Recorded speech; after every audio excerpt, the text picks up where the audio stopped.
Assalamualaikum warahmatullahi wabarakatuh. Salam sejahtera bagi kita semua. Tapi pun, kami dari kelompok 6 akan memaparkan hasil dari diskusi kami terkait pemahaman dalam UBD dengan memiliki pengetahuan diri.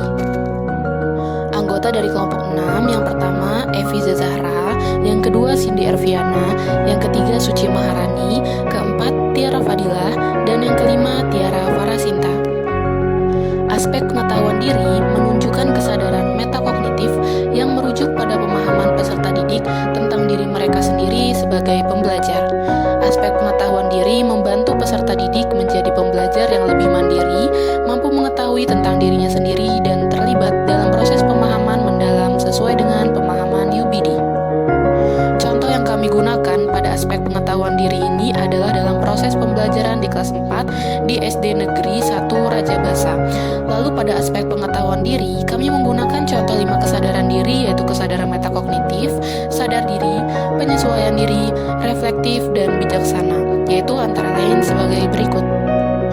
Contoh yang pertama yaitu kesadaran metakognitif.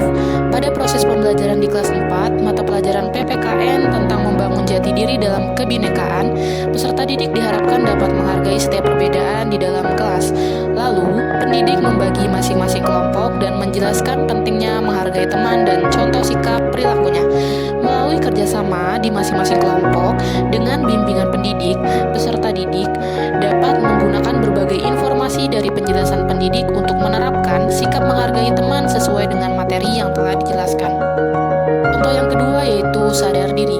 Pada mata pelajaran matematika tentang diagram garis, peserta didik yang belum memahami dalam membuat diagram garis memilih untuk bertanya kepada pendidik lebih lanjut. Peserta didik tersebut dapat mengetahui dan memahami kemampuan dirinya sendiri, sehingga peserta didik memilih untuk bertanya atau meminta bimbingan kepada pendidik. Contoh yang ketiga yaitu penyesuaian diri.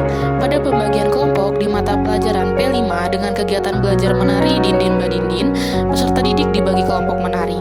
Lalu pada kelompok tersebut, peserta didik dapat menyesuaikan diri dengan teman di kelompoknya dan saling membantu ketika ada temannya yang belum bisa di salah satu gerakan tarian tersebut. Sehingga pada praktek tariannya, mereka dapat menari dengan benar dan juga dengan kompak. Contoh yang keempat yaitu reflektif. Pada mata pelajaran matematika tentang diagram garis, peserta didik diberikan materi tentang membuat diagram garis majemuk. Lalu peserta didik ditunjuk untuk maju satu-satu ke depan untuk membuat diagram garis majemuk. Dikarenakan pada pertemuan sebelumnya, peserta didik telah diberikan tugas untuk membuat diagram garis tunggal, maka hal tersebut dapat membantu peserta didik dalam memecahkan soal di materi diagram garis majemuk. Contoh yang kelima yaitu bijaksana. Pada proses pembelajaran mata pelajaran PPKN tentang menghargai keanekaragaman di lingkungan sekolah, peserta didik dibagi kelompok. Lalu pada salah satu kelompok ada peserta didik yang anggotanya belum mengerti dalam menjawab soal yang diberikan oleh pendidik. Lalu temannya yang lain membantunya dalam mengatasi soal tersebut bersama-sama. Baik, sekian hasil pemaparan diskusi kami.